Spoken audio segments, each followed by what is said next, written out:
A new spate of polls has been released showing that only about 35% of Americans want to see a rerun of the presidential race between Joe Biden and Donald Trump.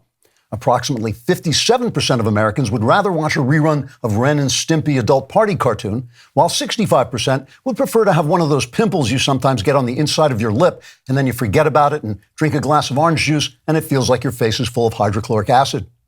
Approximately 80% of people who don't work in the news media say a Biden candidacy would be inappropriate because the president's body has begun to decay and it smells bad, and yet he keeps saying Bidenomics is working in a scary whisper voice, distracting them while they're trying to hunt down a squirrel for dinner.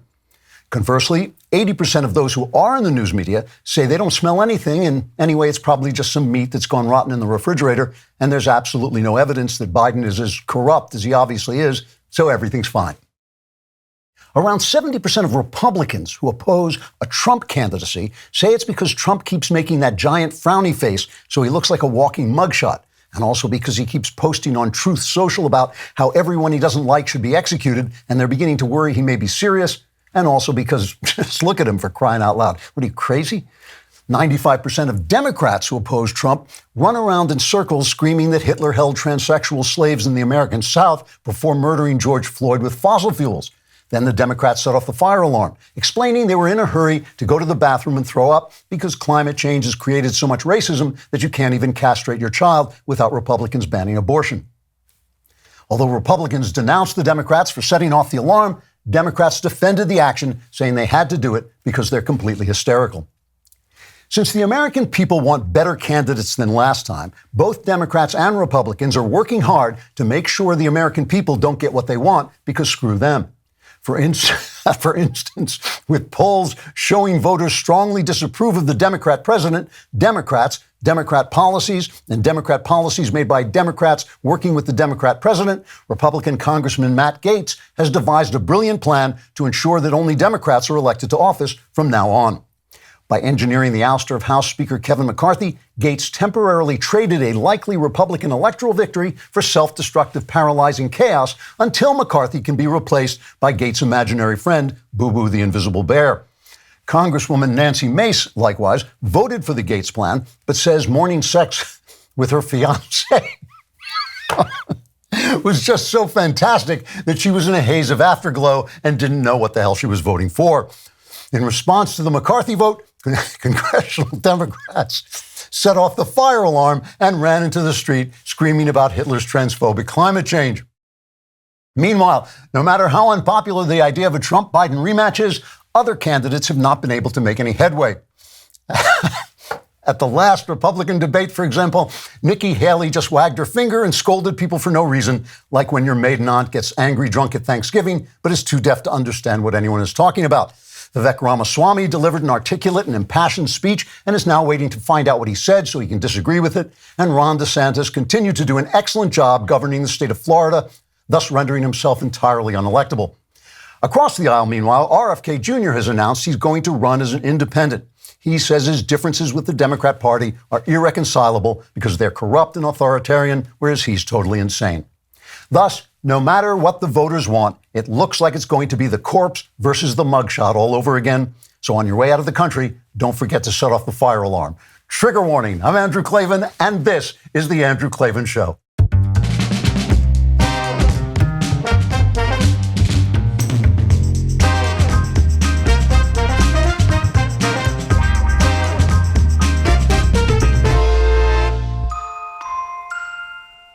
All right, that's twice in a row I've cracked up during the opening. I got to hire some writers so they're not as hilarious. All right, the vast right-wing conspiracy known as Klavanon continues.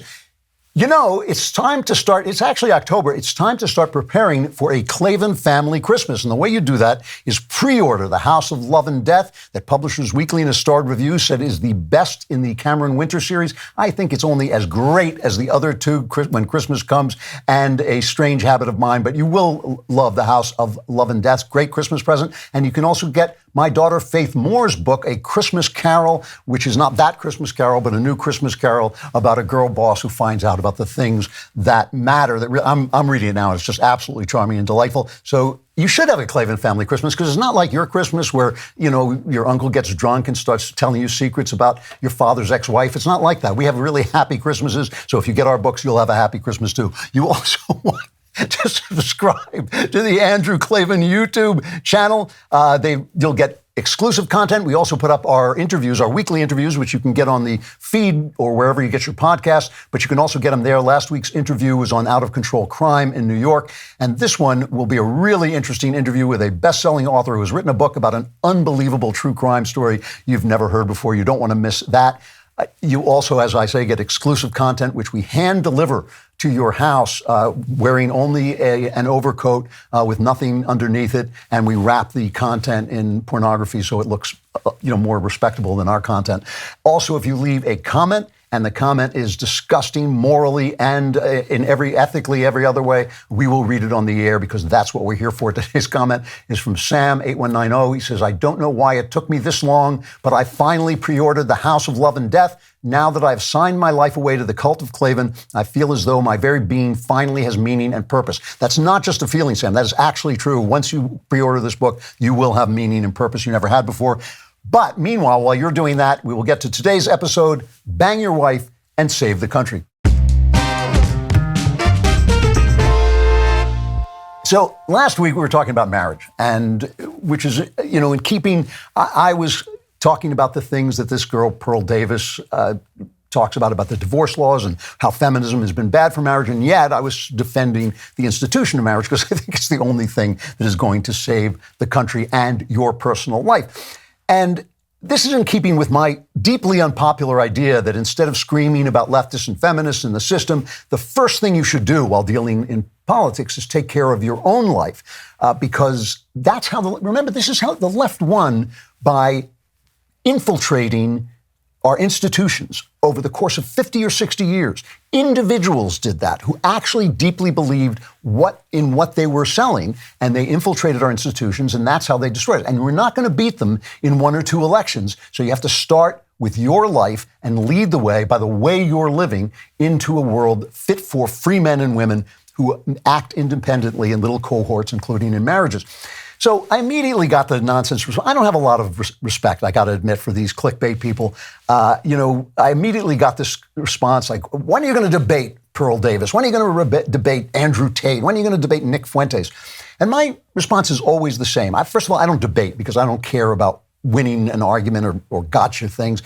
And I'm happy to discuss ideas with people who have ideas, but these people don't actually have ideas. They just see things that are wrong, and they use those things to feed your rage so that you will click on their content, which is fine if you want to, if that's what you want to do. And it's always the same. They work. I said this last week, and then it actually happened. What they do is they say these extreme and often wicked things about minorities, about Jews, about women, whatever it is, and they feed your rage so that you will live a lonely and sad life.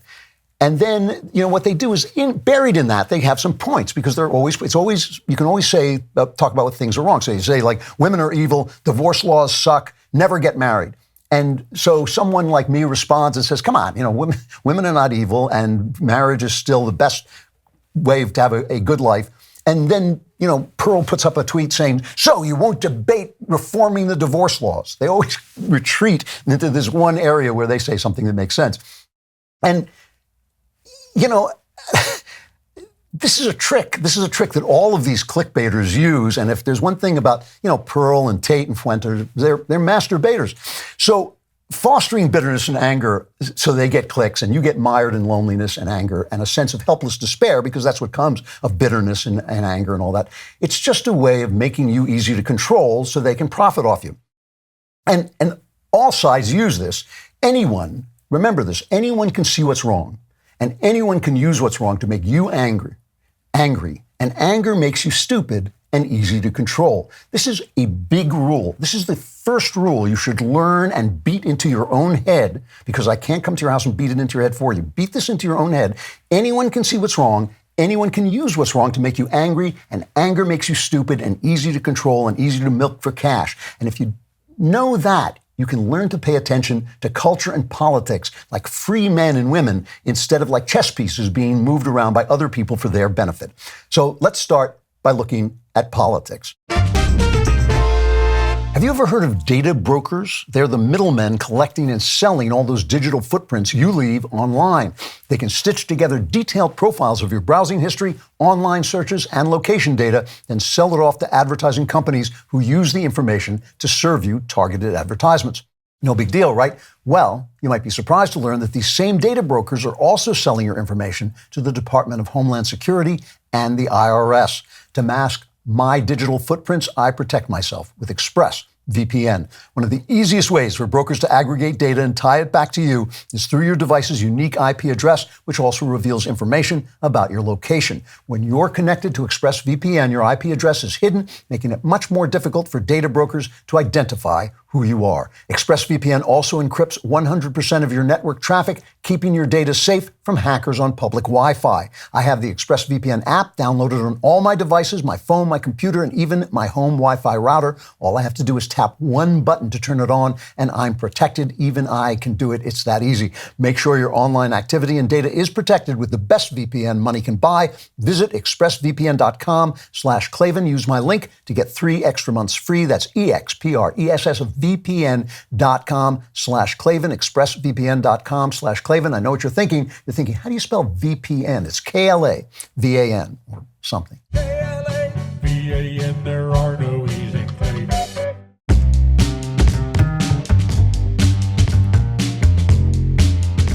Chapter 1, The Hell of Gaetz.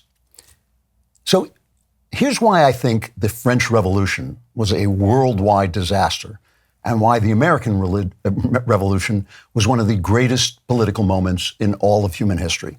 I think it's because the Americans knew who they wanted to be and the French only knew who they wanted to kill. And that's a big difference. You know, I have this argument with my friend Sebastian Gorka all the time. Steve Bannon, who I also know, though less well, he has the same philosophy. And these are not people I hate or people I have a grudge against at all. I really like Gorka, and I've always gotten along with Bannon when I see him. These are people I like, but they both believe that the system is so screwed up that we need a berserker, like Trump, usually, but other people too, to take a blowtorch to it. And my thought is always, really? Like, let's use our imaginations for a minute. You burn the system to the ground. What happens then? Do you think like a brand new, beautiful, pristine American republic is going to grow up out of the ashes? Or do you think we'll get decades of civil war leading to a dictatorship like they got in Rome when they burnt it all down? They just had emperors fighting each other for the next years. And people say, well, the beginning of the Roman Empire was actually pretty good. And that is actually true. The beginning of the Roman Empire was actually pretty good, but it wasn't so good if you wanted to express an opinion, or you wanted to worship a god who didn't happen to be the emperor, or you didn't care about being a free man. I mean, this system is unique. The American system is unique in its freedoms. No one has ever been as free as we have been for the last, let's call it 50 years, for the last, really since World War II. No one has ever been this free, I think, under any structure that was actually working. Now, it's absolutely true. Our culture is sick and our politics is stagnant and our Justice Department is corrupt. Our whole justice apparatus is corrupt. What they're doing to Trump is wrong. What they've done to the January 6ers is wrong. And that's not saying that crimes weren't committed. It's not saying bad things weren't done. It's just saying they're also being persecuted. But just because all those things are true, and just because they make you angry, and they make me angry, and they make anyone who's paying attention angry, that doesn't mean the guy who's screaming about it has the answers, because he may be, especially if he's a politician or somebody who's a clickbaiter, he may be just playing your anger for his own profit, right? That's what people do. Anger and bitterness are starting points. They're not destinations. And if people depend on you to be angry, they're not helping you. All right, so Congressman Matt Gaetz. He led, I think it was 7 other House Republicans, and they ousted Kevin McCarthy from the speakership. And Steve Bannon is congratulating him. You're causing chaos. That's what we need. And once there's chaos, then we can take the system apart and we'll rebuild it together. And, I'm having a hard time believing that that's what's going to happen. Meanwhile, I have to say, on the other side, mainstream Republicans are saying, well, this is the end of Republican hopes for victory, and Biden is so weak and the Democrats are so weak, all of which is true, that we have a real chance of beating them with almost anybody except for Donald Trump, who's going to be the hardest rock to push up that hill. But just about anybody else could just wipe these guys out, and they're making it so hard. Now, I think the mainstream Republicans are panicking. I think this could pass and it could work out fine. It could be all right. But are we really following Matt Gaetz down this rabbit hole? Is he really doing this for our sake and for the sake of the kind of reform that we actually need? Joe Biden is an utterly failed president. I mean, the media keeps applauding. He's passed so many bills, but they never mention his bills suck. His bills are making things worse. The economy's bad. Inflation is bad. The border, the things that are happening at the border are a shameful violation of the rule of law. I don't understand why that is not an impeachable offense. He is not defending the border. He's actually building a wall, part of a wall now. And he's saying, well, we have to do this, but we're also waiving all the environmental laws to do it, but it's not going to work, but we're doing it, but we're not doing it because we said we wouldn't do it, but we're doing it. It's an amazing piece of absurdity. And it doesn't mean anything because he's still telling the Border Patrol not to enforce the border laws. He's just making them do paperwork, fill out papers as you come in. He's doing this on purpose. And the only reason he's doing anything, I assume, is because brilliantly, finally, the Republicans at the border states are shipping these guys up to New York and up to the Democrat cities. And all these guys who virtue signaled about being sanctuary cities are suddenly saying, yeah, when we said that, we didn't mean we wanted you to come here. We just wanted to look like we were, it's kind of like Martha's Vineyard, where the illegals showed up and suddenly they were painting over their signs that said no one is illegal. All right. So all of these things are bad, and they oust Kevin McCarthy from the speakership, and Gaetz makes speeches about it. This is cut 11. I don't think voting against Kevin McCarthy is chaos. I think $33 trillion in debt is chaos. I think that facing a $2.2 trillion annual deficit is chaos. I think that not passing single subject spending bills is chaos. I think the fact that we have been governed in this country since the mid-90s by continuing resolution and omnibus is chaos. And the way to liberate ourselves from that is a series of reforms to this body that I would hope would outlast Speaker McCarthy's time here, would outlast my time here, and would outlast either of our majorities. So you turn on the TV at this part in the movie, right? You come in the middle of the movie, you've missed the whole movie, and you think like, wow, that guy is really making sense. We have a $33 trillion debt, and our deficit is out of control, and there these continuing resolutions, they pack them with pork, and McConnell has never done anything, which is absolutely true. McConnell is to blame for a lot of this, except Kevin McCarthy, and listen, there's no poster of Kevin McCarthy on my wall. I expected him to be an absolute John Boehner of a disaster as Speaker of the House, but he just wasn't. He went about quietly doing the hard, compromising, unglamorous, unloved work of the House of Representatives, which is not a place for flamethrowers. It's a place for negotiators. It's a place for deals. It's a place for small, incremental progress. That the kind of thing I always compare it to football. You don't say, well, I only gained a yard, so I don't want that play. No, you want every yard you can get. And, Gaetz and his followers, these guys who are pretending to be on the far right, I'm not sure they actually are on the far right. I wish they were on the far right. They're the guys who hampered a lot of this. They're the guys who kept a lot of these bills that Biden agreed to that actually cut spending because McCarthy negotiated those bills with Biden. They're the ones who kept them from moving forward. And Gaetz meanwhile, has been badgering McCarthy all this time to stifle an ethics investigation into Gaetz, which nobody knows exactly what it's about, but it seems to be about underage women, maybe sex trafficking, maybe money crimes. We don't know. And look, until the investigation comes out, maybe it's nothing. But he has been badgering McCarthy and blaming McCarthy. But he says that McCarthy has set the dogs on him, but that's not entirely true because he was being investigated before this. McCarthy is a dull, pleading guy, but he did okay. I mean, to give you an example, there's an exclusive story from Newsweek written by William Arkin. The federal government believes that the threat of violence and major civil disturbances around the 2024 U.S. presidential election is so great that it has quietly created a new category of extremists that it seeks to track and counter: Donald Trump's MAGA followers. So MAGAs are terrorists. for voting for Donald Trump, but Antifa and BLM are just great guys for burning Minneapolis to the ground and turning Portland, Seattle, San Francisco, and New York into hell. It's infuriating. It makes you angry. But these are the kinds of things that McCarthy was actually working on fairly effectively, as Jim Jordan, who's now running for Speaker, said, because Jim Jordan tried to save McCarthy's speakership. And here's what he said. Cut 9. Because of our oversight, we know that parents were targeted by the Department of Justice. Because of our oversight, we know that 51 former intel officials misled the country weeks before the most important election we have. And because of our oversight, the Disinformation Governance Board at the Department of Homeland Security is gone.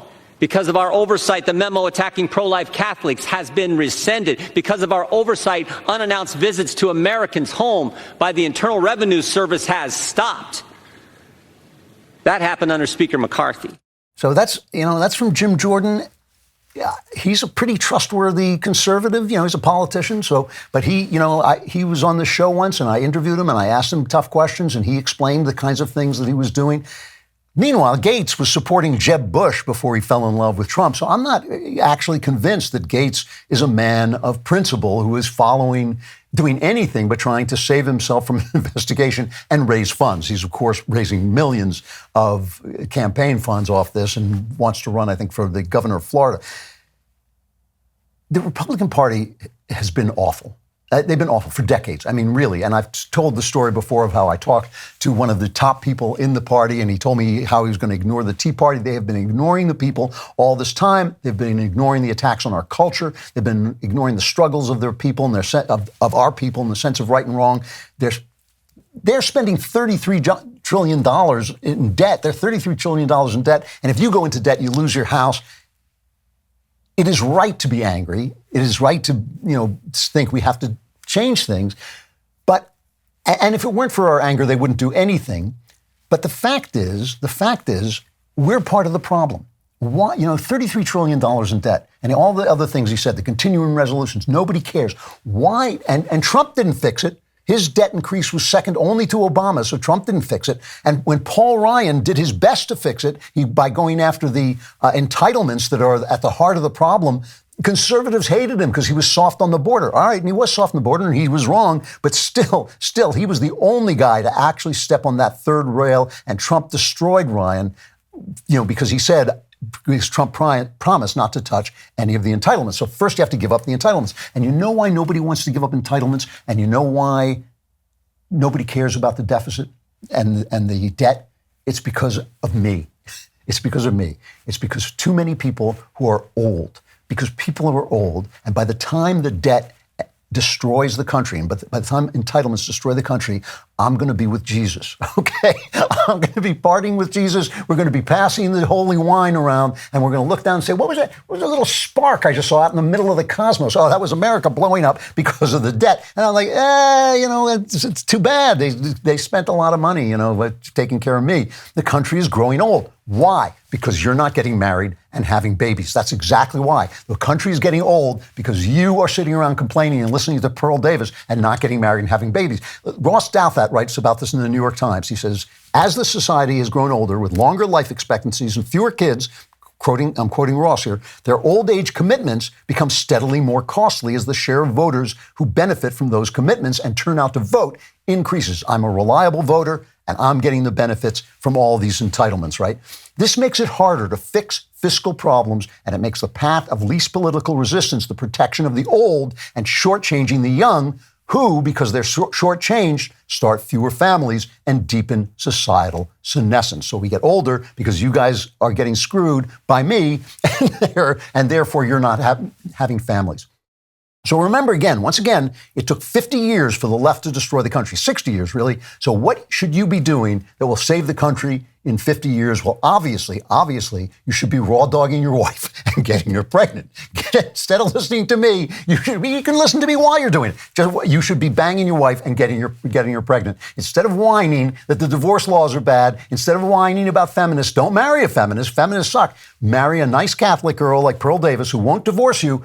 Put her over your shoulder, carry her into the bedroom, and knock her up. People say, People always say this. They yell at me because they say, I want to see women barefoot and pregnant. And that's just not true. There's nothing wrong with women wearing socks. But of course they should be pregnant. That's what they're there for. They should be pregnant over and over again. And by the way, you Nazis who hate me, this is good advice for you too. Instead of whining, it's the Jews and the colored people. Hey, leave them alone. They've got their own problems. You want to make more white people. Go at it, boy.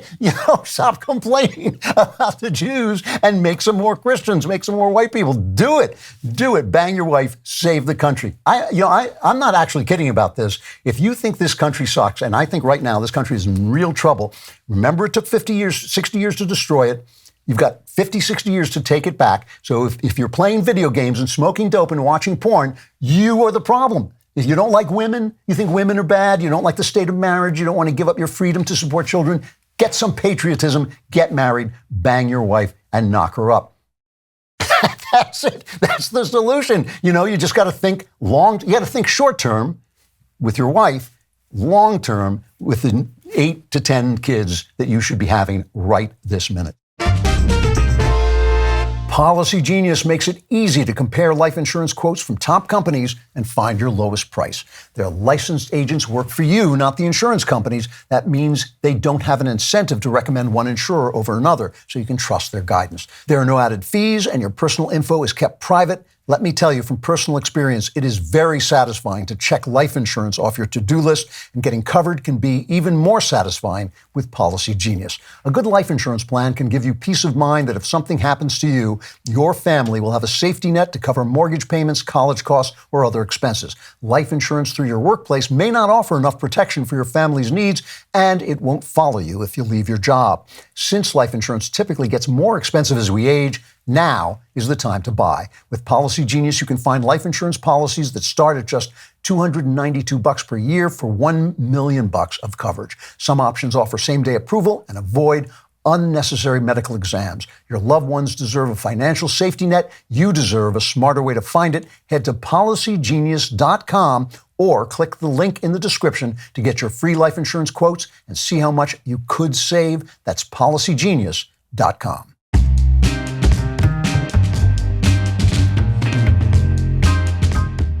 Chapter 2, Lizzo is sexy and other bullshit. If you don't think I'm right about this, about getting married and having kids, ask yourself, why is the left constantly trying to destroy the basis of marriage? Marriage is a natural state. It's in the first chapters of the Bible, right? That is why a man leaves his home. Is it a man leaves his home? Yes, I'm sorry, I'm quoting from memory. And marries his wife, and they become one flesh. That is it's the basic building block of every society. When somebody tells you not to get married, and I believe all the problems, I understand all the problems, you have to solve those by living your life in such a way that they don't happen or they're less likely to happen to you. And by the way, taking a chance on all kinds of things, you take big chances for big things. But if somebody is telling you marriage is over, they're telling you society is over. So they're not thinking 50, 60 years down the line like the left did when they destroyed America. If you don't think I'm right about this, ask yourself why they're always going after the most simple human values. One of the cultural trends I've noticed recently in movies is the attempt to declare fat black women attractive.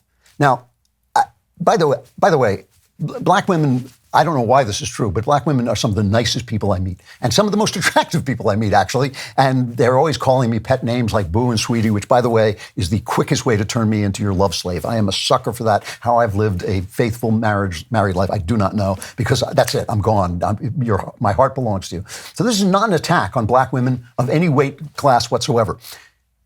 Here's what this is about. I first noticed this in a genuinely bad Christmas film last Christmas called Spirited. And conservative friends were telling me how great this was. This was garbage. Ebenezer Scrooge turns out to school the spirits on what's right and what's wrong. And you shouldn't be kind, and you should curse at people and all that stuff. You got to loosen up, dude. It's that old crap that we get from the left all the time. We're here to teach you. We're going to teach you about things. All those traditions, they don't mean anything. All that old virtue, they're always trying to destroy all the human values. Anyway, in the middle of this, Will Ferrell, talented guy, he falls for Octavia Spencer, a talented actress from The Help and Hidden Figures and other movies I'm never going to see, but she is a talented actress. I have seen her. But she's overweight and she's not very attractive. And I was looking at this and just thinking, why would they make her the love interest? Why not use someone pretty and shapely for the love interest? It seems an easy call. But this is a pattern now that I've seen a lot. I was watching the excellent revival of Justified, great show. It was called City Primeval. The Justified guy is sleeping with another kind of overweight black actress as the love interest. And we all know these sad little attempts to declare that Lizzo is sexy when she's very unappealing. And, you know, there's some comedian who said, if you think Lizzo is so sexy, go tell your girlfriend that she looks like Lizzo and see what happens.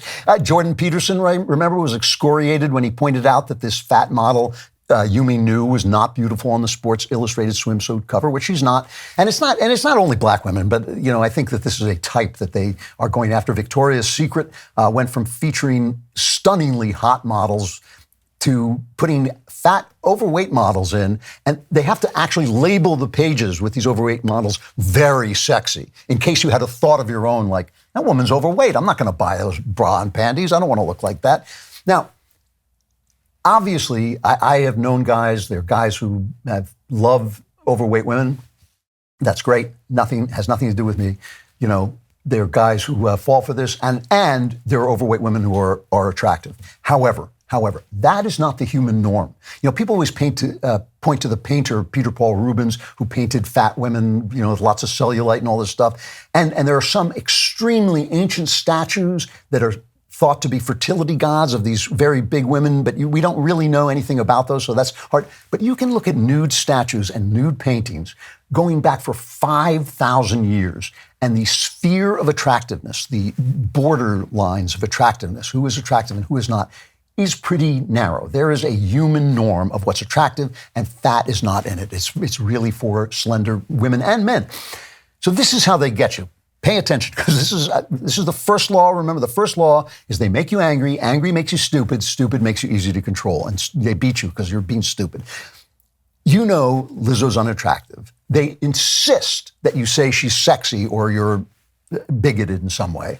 So you get angry because you're being told to lie and you're being shamed for not lying. That is what they're doing. They're shaming you for not lying. They did this with Jordan Peterson. Even the right piled on Jordan for this. He was absolutely right. That woman did not belong on the front cover of a Sports Illustrated swimsuit issue, which men buy to see pretty girls in short, in small bathing suits. That's why it's there. That's why it exists. That's its purpose. That's its telos. That's its reason. Putting a fat girl on it is not following that telos.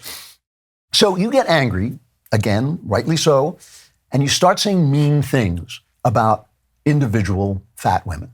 She's fat, she's ugly, fat women are ugly women are fat, all this stuff, because you're pissed off and you want to tell the truth instead of being forced to lie. And now, what happens? You are now a mean little schmuck. You are now insulting people who have an eating disorder.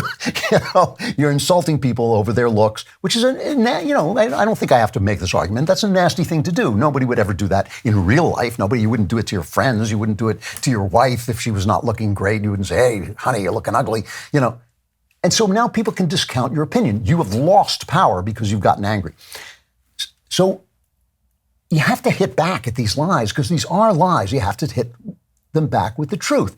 Because when you tell the truth, you can find deeper truths. When you tell the truths about the way people look, then you can start to find deeper truths about the way people are. Because plenty of beautiful women are not beautiful inside. Plenty of handsome men are not handsome inside. We all know that. We all know that's not the most important thing about anybody. But people are beautiful in stories because their beauty represents inner beauty. Right? That's how a story works. That's how visuals work. Venus in paintings is beautiful because she represents Eros, and Eros is beautiful. Aphrodite is beautiful because she represents wisdom, and wisdom is beautiful. Sleeping Beauty is beautiful because that represents sleeping femininity, the young woman coming into womanhood, the young girl coming into womanhood, and femininity is beautiful even in the ugliest women. In fact, feminine women become a lot more attractive once you get to know them. So, once you know that beauty is only skin deep, and you want to, let's say you want to tell a story about that, okay? Let me tell you a story, and I will bet this is a classic movie, and I will bet nobody back in the engineering room, many of them are movie fans, except Jonesy maybe, has ever seen this movie or heard of this movie, a movie called Marty. A movie made in 1955. It won the Oscar. It was written by a famous writer, Paddy Chayefsky. He was a horrible human being, but he was an interesting writer, and some of the stuff he did was really good. And I think this was his first film, and it's a beautiful, beautiful film. And it stars Ernest Borgnine. I don't know if you ever heard of him. He went on to have a hit TV comedy when I was a little kid called McHale's Navy, and he's a kind of toad-like looking man, right? Now, all the men who listen to Pearl Davis and think, oh, I'll never get married and marriage is hard and women are terrible and all this, should watch Marty. They should go and watch Marty because it's more relevant than anything you're going to hear online from her or any of these red pill people. Marty is a butcher. He's an ordinary guy. You know, he's not the best guy. He can't find a girl because he's ugly, and he keeps getting treated badly by women because they want to go out with the handsome guy, the rich guy, the guy who's not a butcher. And his mom is always nagging him, go to the dance hall. They had dance halls then, and meet a girl. But he says he's been rejected too many times. Here's the scene with his mom. It's cut one. You're gonna die without a son. So I'll die without a son. Oh, Marty, put on the blue suit, huh? Blue suit, gray suit. I'm just a fat little man, a fat, ugly man. You not ugly. I'm ugly. Marty. Ma, leave me alone! Ma, what do you want from me? What do you want from me? I'm miserable enough as it is. That's a very famous line. It comes up later in the movie. I'm a fat, ugly little man. And it's shocking. It's shocking that, that's what we're watching a movie about. We're watching a movie about a fat, ugly little man. But notice the thing that he doesn't say. He doesn't say, I'm not ugly. Fat is not ugly. He tells the truth. Why? Because only with the truth can you get to the deeper truth. Finally, he does go out, his mom insists, and he meets an ugly woman. She's a plain woman. And unlike in our movies when they have a plain woman and they just kind of like give some gorgeous actress limp hair, this woman is really not that attractive. And they dance together at the dance hall, and they like each other. And it's just a beautiful movie. As I was watching clips, I was choking up over it. Here's cut two. All my brothers-in-law, they're always telling me what a good-hearted guy I am. You don't get to be good-hearted by accident. You get kicked around long enough, you get to be a real professor of pain. I know exactly how you feel. And I also want you to know I'm having a very good time with you right now and really enjoying myself. So you see, you're not such a dog as you think you are.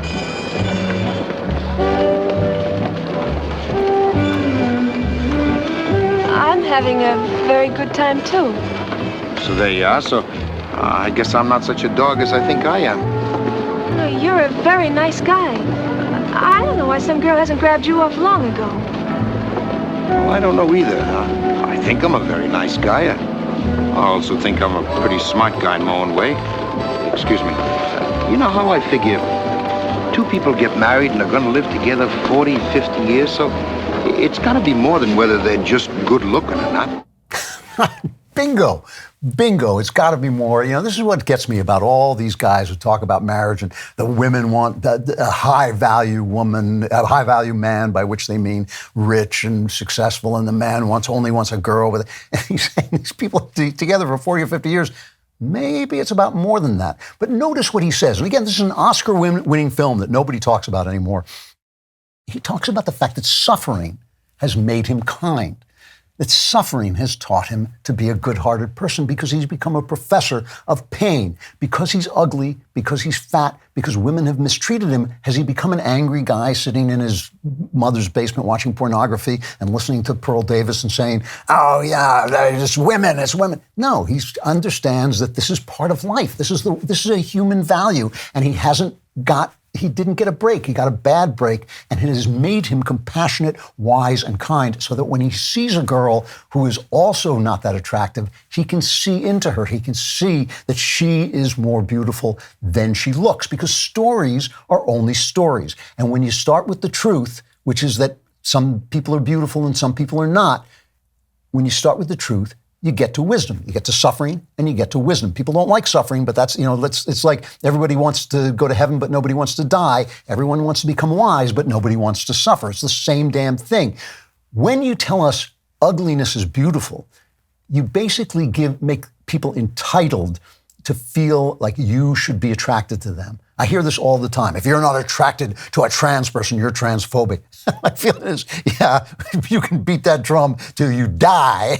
I'm not going to be attracted to that because it's not attractive. It's awful. It's obviously some kind of mental problem. So when you teach people a falsehood, when you teach them that they deserve people's admiration, they deserve to be whistled at, or they deserve to be the models in underwear ads, which are basically made to make people feel they'll look beautiful, you make them feel resentful when that doesn't happen. That's why all these trans people, these make-believe women who are actually men, that's why they're violent and angry, and why they're threatening the people here with death, because they feel they're entitled to lie themselves into another life that they can't, because they will not grasp the truth.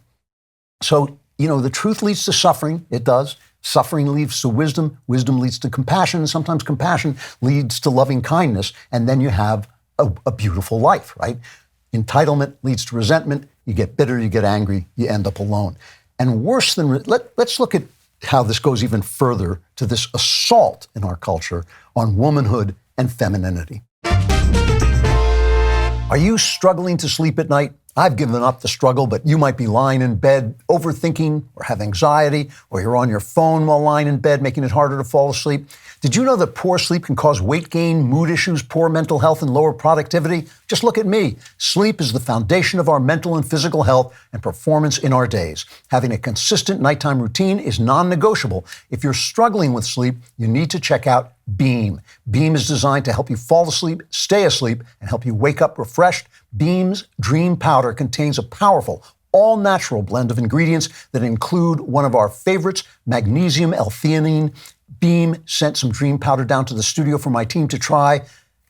They're all asleep. I can't even talk to them anymore. But they did say, really, truly, that Beam really does help them fall asleep, stay asleep, and they wake up ready to go. Unlike regular sleeping pills that have made them wake up feeling groggy, just mix Beam Dream into hot water or milk, stir or froth, and enjoy before bedtime. And today, my listeners get a special discount on Beam's delicious Dream Powder, their best-selling hot cocoa for sleep with no added sugar. It's now available in delicious flavors like cinnamon cocoa and chocolate peanut butter. Better sleep has never tasted better. If you want to try Beam's best-selling Dream Powder, get up to 40% off for a limited time when you go to shopbeam.com/Klavan and use code Klavan at checkout. That's shopbeam.com/Klavan and use code Klavan for up to 40% off. You can fall asleep counting the E's in Klavan. That's how fast you'll fall asleep, because there are none. There are no E's in Klavan.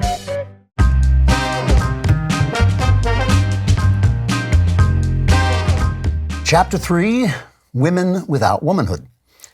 So, continuing on this thought, in stories, we like to see pretty people play at romance because it symbolizes their inner beauty and the real romance that we want. And when you fall in love, you do kind of feel better about yourself, right? You feel like you're valuable. You're valuable to somebody. Somebody is willing to marry you. Somebody is willing to love you. Somebody cares about you, and that obviously lifts you up. It's a wonderful thing. That's why, because there are all kinds of stories. Remember, our culture is all stories. That's what a culture is. A culture is stories that are either true and therefore lead to, freedom and happiness, or they're false and they lead to misery and despair. Socialism is a false story, right? Capitalism is a true story as far as it goes economically, and that will lead to more success. You tell false stories, you go down the drain. You tell true stories, you do well. But there are all kinds of stories. So, for instance, this is why we're getting this silliness about Taylor Swift and Travis Kelce. Travis Kelce is the Kansas City Chiefs tight end. And, I'm sure she has a lovely backside too. I'm not trying to be prejudiced here. But obviously they seem to be dating. And I'm a big NFL fan, so Sunday night I'm watching Sunday Night Football, and suddenly it's like watching Girls' Night Out. This is like Mike and Chris, two of my favorite announcers. I love them. I look forward to seeing them every Sunday. What do they call it? They're my parasocial relationship. Suddenly they're talking. Taylor Swift is in the house, and I got to listen to this. This is cut 5. Patrick Mahomes and Travis Kelce on NBC's Sunday Night Football. Oh, and yeah, she's here. Taylor is in the house. And we thank you for having us into your house. Mike Tirico, Chris Collinsworth, Melissa Stark. Hi, Swifties. We'll be with you all night. Chris Collinsworth looks like he wishes he was in the next state. But, it's like, oh, she's here. I'm like, throw the kick, do the kickoff. What the hell am I listening to this for?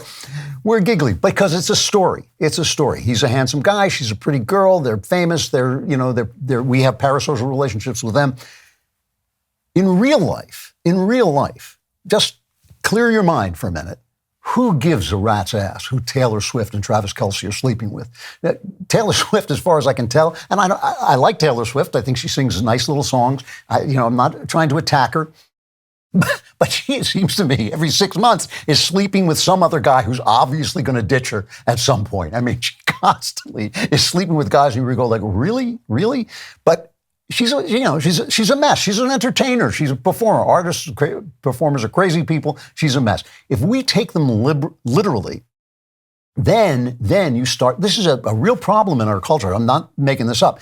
Then you start to live that life. You start to think that life is for you. Now, these people have so much money that when they get STDs or they have unwanted pregnancies or anything that they can do anything they want. They can cover up for all their mistakes. And if it means an abortion and if it means, taking medicine, it's not going to matter to them because they're already nuts. These are people living, as entertainers are almost all crazy, They are not you. They're not living an actual life. They are just representatives. They're just like Sleeping Beauty in the Disney cartoons. They're as alive as they are as far as you're concerned. And so if you take them literally, you start thinking that that's a way to live. Every 6 months you have another relationship and it's all about how pretty, she's in the house and how giggly it all is.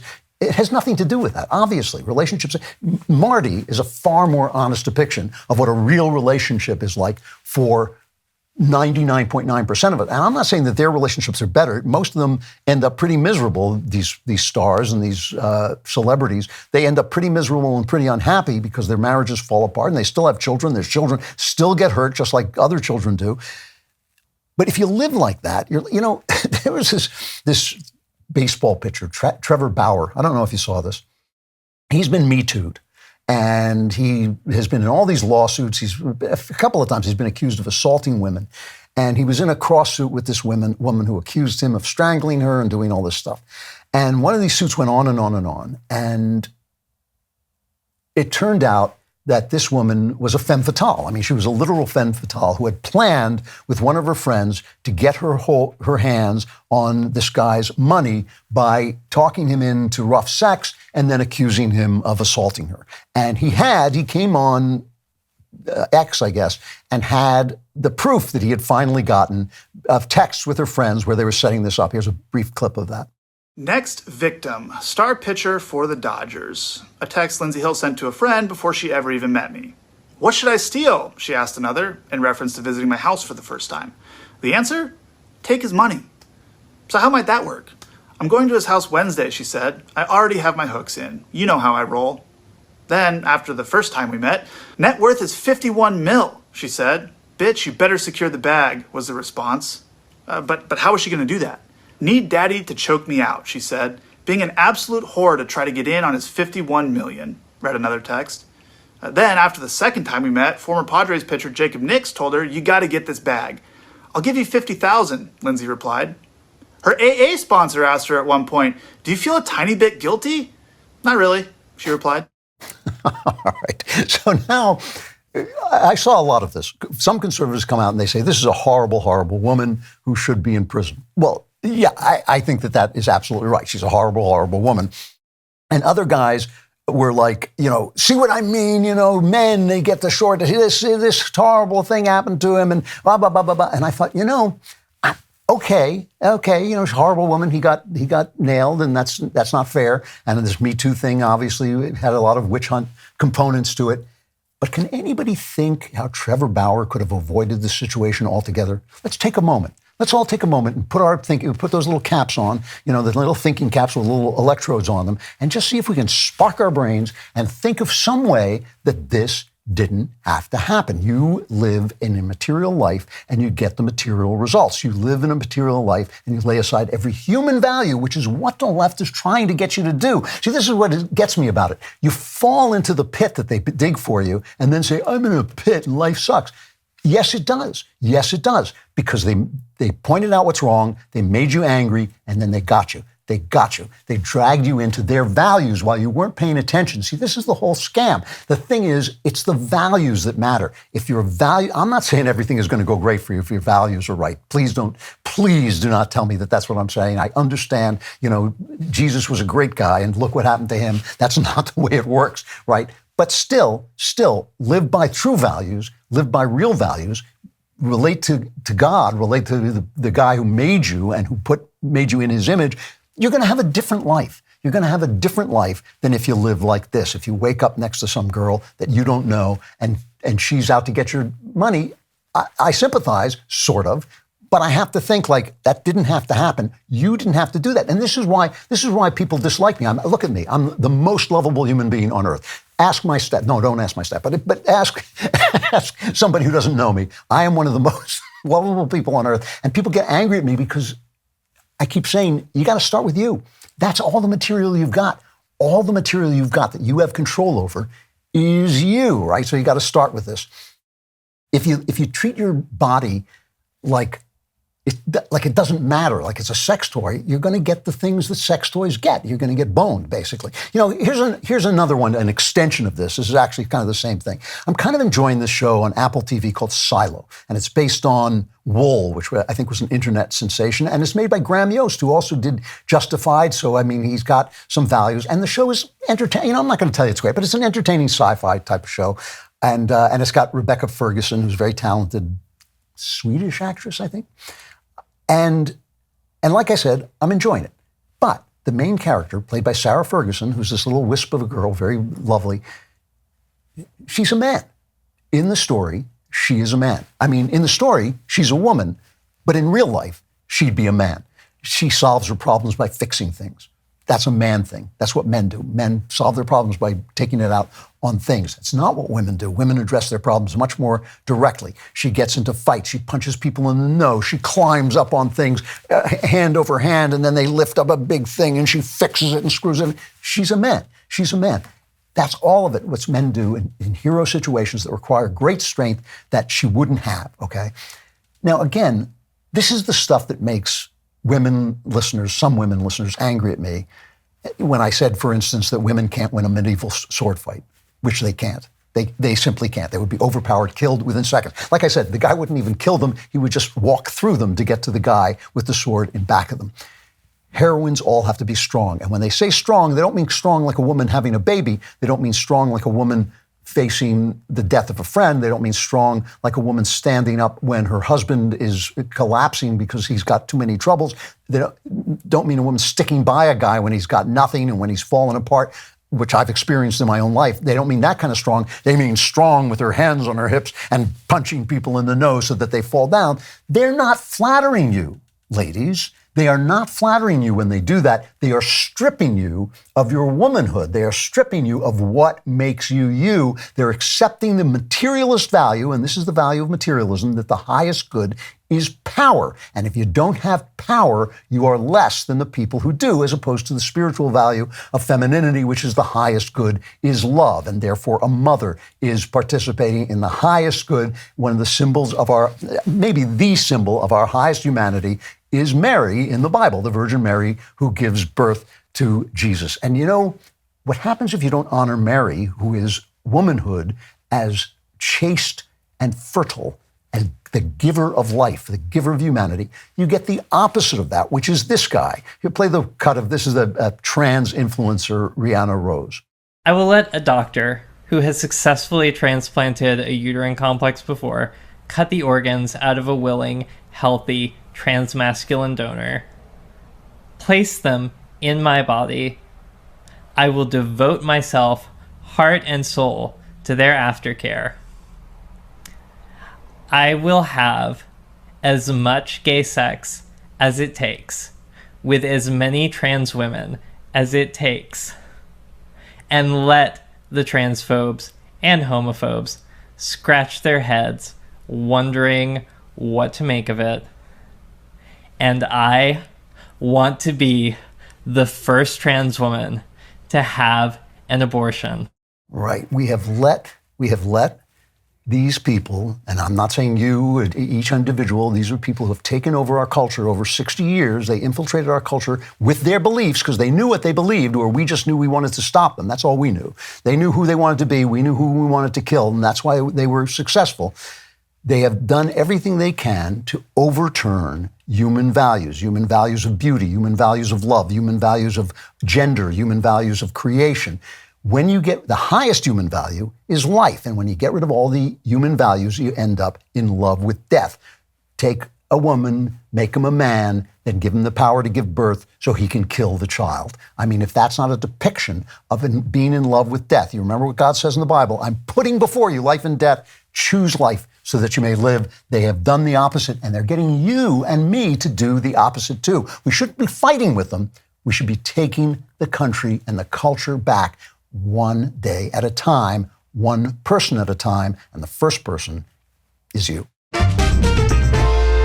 When running a business, your employees can create all kinds of interesting situations, like somebody not showing up when they're supposed to, or an employee filing a complaint for which you don't have a documented policy or procedure. That's why you should talk to Bambee. Bambee gives you access to your own dedicated HR manager starting at just $99 per month. This person is available to you by phone, email, and real-time chat. They'll help you run employee onboarding, terminations, and performance reviews. With Bambee's HR Autopilot feature, you can automate important HR practices like setting policies, employee training, and feedback procedures.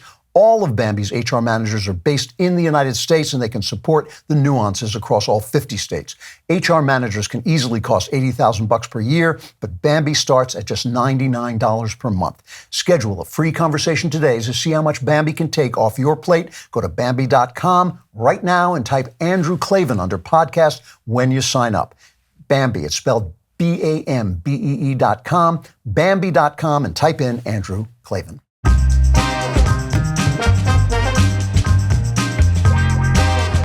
Final chapter, death by illusion. So let's go back to our sacred rule, right? Injustice makes you angry. Anger makes you stupid.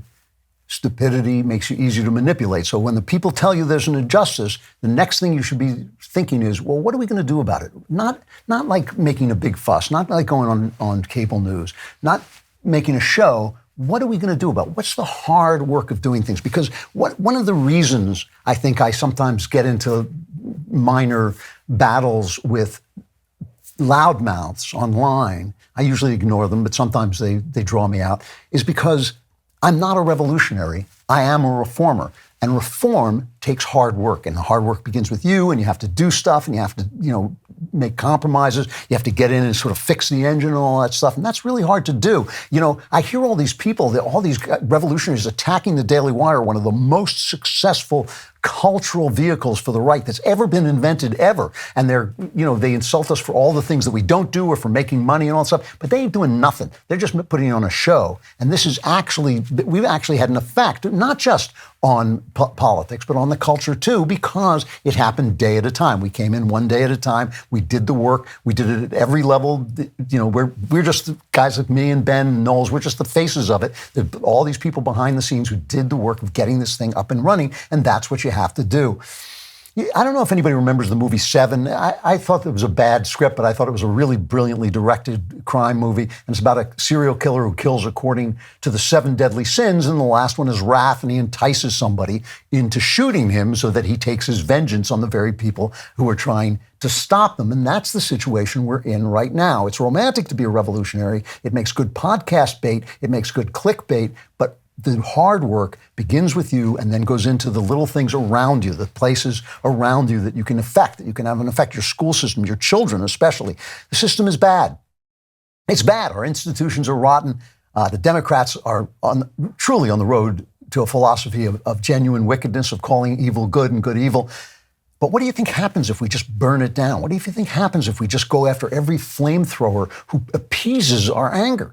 What do you think is going to happen? Use your imagination. It's not just going to grow back the way you want it. You're going to have handed your country and your freedom and your future over to the people who inflamed your rage and who have nothing but that flaming rage to give you. You think that you're going to get something out of Andrew Tate. It drives me crazy, especially for the young guys, because he's really harmful to them. He's a pimp. That should be like the skull on the guy's hat in the video about Are We the Baddies? You're following a pimp. He's an admitted pimp. I'm not accusing him of anything. You're not going to end up strutting around like, James Bond. If you get rid of marriage, if you hate on women, you think you're going to end up like James Bond, giving, plenty O'Toole to pussy galore. That's not what's going to happen. You're going to end up alone. You're going to end up defeated. You're going to end up in despair. It is not a good look for your future. Use your imagination. This is the thing. I get it. I do get it. I get how bad the system is. I do understand that there's danger. I have said a million times, way before any of these red pill people existed, I said that a marriage under the rule of no-fault divorce is not a marriage. That's one of the reasons I said you had no right to attack gay people. It wasn't gay people who ruined marriage. It was straight people with that kind of stuff. Start to reform it. Work to reform it. Don't yell at me about it. It's not my issue. I'm having a great marriage. I'm having a great time. If you don't like it, stop it. And remember, it's a long fight. This is the thing that everybody says, the most important election of your lifetime. There is no most important election of your lifetime. You could lose the country in one election, but you can't save the country in one election. That is going to take hard work and getting rid of the loudmouths and getting rid of the do-nothings, too, of all those rhinos. They're real. You're not making them up. I get it. I know they're there. But getting people who can actually govern and do the work of governing and do the work of negotiation, and then creating the generations. I don't believe in revolutions because they almost never work. There's one revolution that works, and it takes a long time, and that revolution is having children. Having children. Make yourself into somebody who can get married, bang your wife, save the country. Everyone here at the office loves the Genucel Dark Spot Corrector. You might be asking what this product even does. Well, if you have sunspots, dark spots, discoloration, dry skin, the Genucel Dark Spot Corrector will help those blemishes disappear in front of your very eyes. Kimberly from Youngstown, Ohio says, my appearance has improved so much since Genucel. I love all my Genucel products and my skin looks younger. Now it's your turn to feel like Kimberly. But hurry, because this sale is ending very soon. Take advantage of Genucel's most popular package, which includes the beloved Dark Spot Corrector. This package also includes the Genucel's Classic Under Eye Treatment. You will get all these products for almost 70% off. That's 70. Genucel is so confident in their products that you can try them for yourself completely risk-free. If you don't see immediate results, you get your money back. It's simple. Go to Genucel.com/Klavan and start looking years, even decades younger tomorrow. Say hello to the best skin you've ever had at Genucel.com/Klavan. That's Genucel.com/Klavan. Now you want it, but you say, oh, but how? How do I spell Klavan? It is Klavan. There are no easy Klavan. All right, I told you about this book at the opening, but I'm going to tell you again, my amazing daughter, the incredibly talented and also charming and also really good-looking Faith Moore, is a writer, a wife, a mom, author of a new rendition of the age-old Christmas classic, A Christmas Carol. Hers is called Christmas Carol, Carol with a K. It's a modern twist on the story of Ebenezer Scrooge, except with a female protagonist. It's a world where boss babes are championed at the expense of family, but Faith is making the case that having what matters is far better than having it all. Christmas Carol is now available for pre-order. Proud of you, Faith. As always, order yours on Amazon or wherever you get your books today. All right, Klavan Klapbacks. Let's indict the mother. Let's indict. Oh, my Lord. What country have I woken up in? All right. Klavan Klapbacks, both Klavan and Klapbacks are spelled with a K. They start with a K. There are no E's in either of them. Klavan Klapbacks at DailyWire.com. Please write in and tell us what you think of the show. Tell us what you disagree with. Tell us when you're right and you agree with us. We want to hear from you. I love hearing from you, truly. The first one is from Anne Marie Hobbs, who says, I cannot tell you how much I appreciate your reflections on motherhood. They've helped me value my own motherhood, something I've struggled with, even as a mother of 8. Well, good for you. That's the spirit I want to hear.